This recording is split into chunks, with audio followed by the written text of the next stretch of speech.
I need to make sure that you all know who Samantha Ponder is. You've watched her for years, and she's an incredible talent, but like, that's the least important thing about her.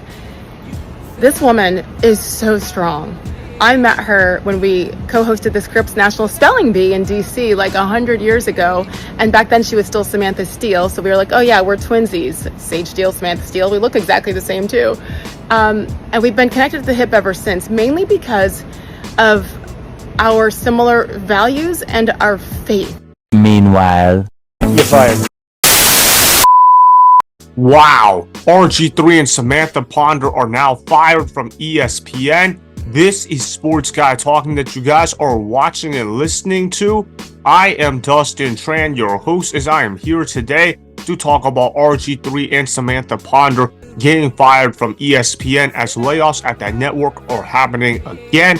Apparently, the move was done in order to save money at ESPN, aka budget cuts. However, I believe that this move has direct ties to the contract negotiations of Stephen A. Smith, as he is asking for $25 million per year. Before I say anything else though, I want to present you guys with the topic question. So here it is. What is your reaction to RG3 and Samantha Ponder getting fired from ESPN? I find these moves rather interesting. In the case of RG3, I like the move ESPN made by firing RG3. I never liked RG3 on ESPN. I thought RG3 was too much of a race baiter. RG3 tried to act so black at ESPN that he constantly talked up black quarterbacks and black head coaches all the time, even to the point where it sounded very inauthentic. That's one of the main reasons why I was never cool with RG3 on ESPN. He talked far too much about race for a guy that was a draft bust at the NFL level. I also thought RG3 was too much of a cloud chaser. I thought RG3 was trying to act like some TikTok guy. Obviously, RG3 is not a teenager. RG3 is a man in his 30s. RG3 tried to talk like a man that was living in my generation, but in reality, RG3 was much older than that. RG3 didn't really have that much analysis to begin with. The guy really was not good at analyzing football games whatsoever, and I thought he was far too much of a race baiter.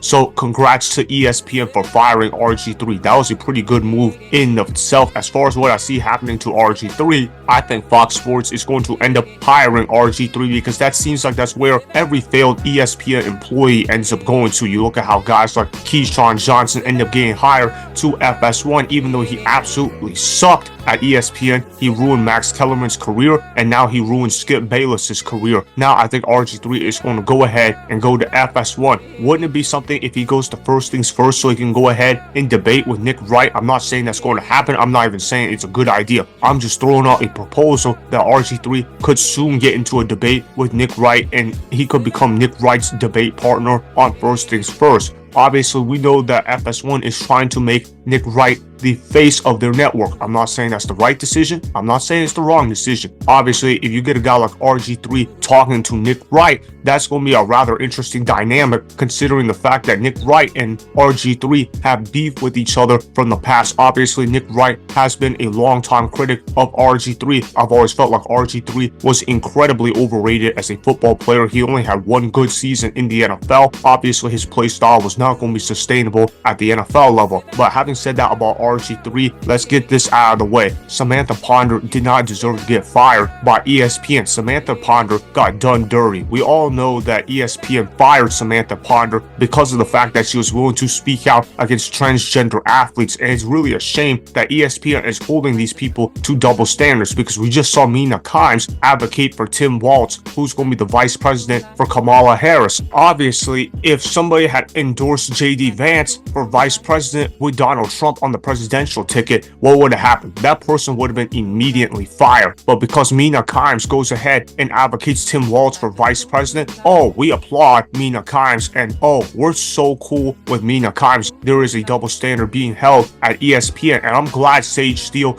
addressed that issue with Sam Ponder. Obviously, you look at how Sam Ponder was talking about how men don't belong in women's sports. That is honestly a common sense stance. I don't even consider that real bravery, but it's gotten so low to the point where if somebody is speaking out against trans athletes, oh my God, what have you done? Why are you speaking out against trans athletes? You're supposed to be accepting of men and women's sports. Don't you remember these people identify as women even though they don't want to follow the science? And that's the funny thing about the Democratic Party and the woke people, right? All these people want to talk about follow the science. That's what they kept telling us during COVID-19. That's what they kept telling us when they wanted people to get the vaccine. But now all of a sudden, we don't want to follow the science anymore because people want to identify as women. No, I'm going to tell them to go ahead and follow the science. You have to be consistent with your stances, but that's politics for you in a nutshell. Obviously, at ESPN, you can talk about politics, but you have to talk their version of politics. Not only do you have to be liberal, you have to be woke at all times. Obviously, I agree with Sam Ponder. There is nothing to even really debate there. Obviously, trans athletes should not belong in women's sports. It's biology. It's not discrimination at all.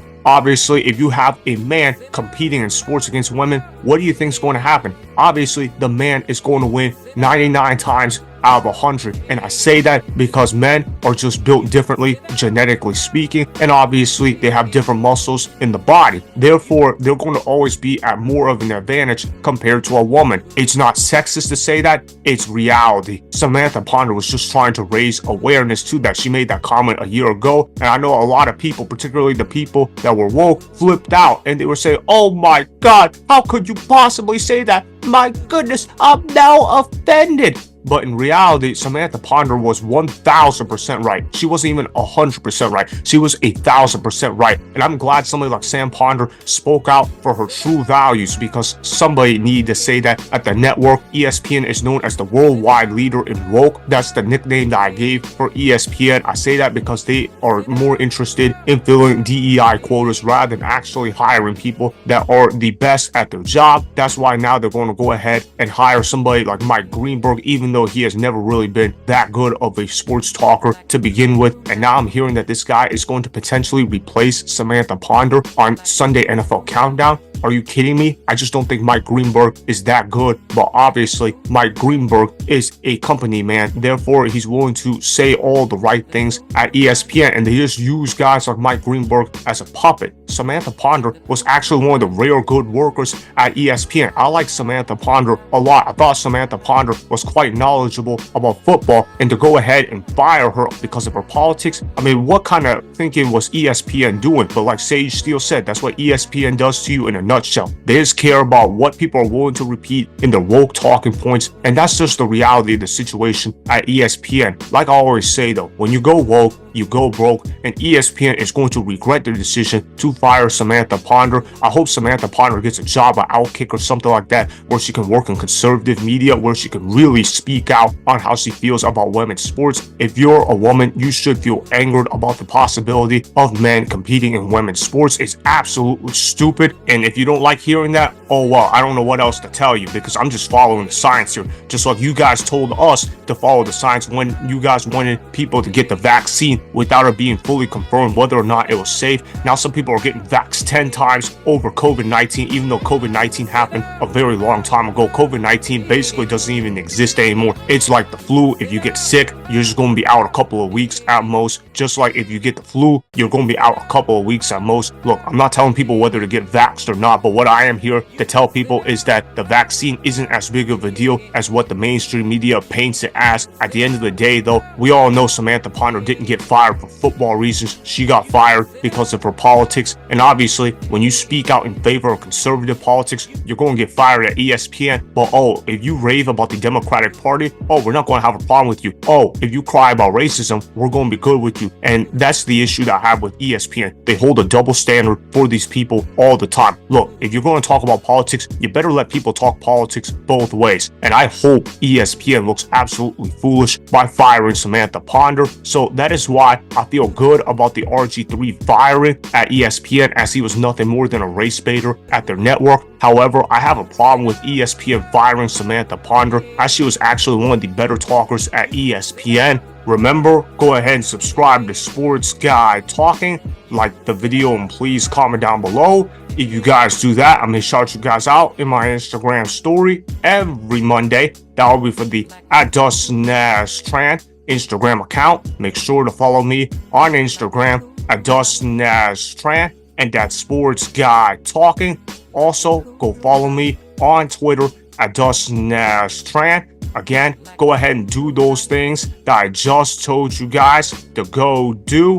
Hopefully, you guys enjoyed the content that was just produced. Peace out. I hope you enjoyed that video. Want more Sports Guy Talking, the home of great sports content? Make sure you click that subscribe button to get the latest from Sports Guy Talking. Go ahead and like the video, comment down below, check the description box on the video in order to follow my Instagram and Twitter. Also, be sure to check out more of the best clips from the YouTube channel Sports Guy Talking.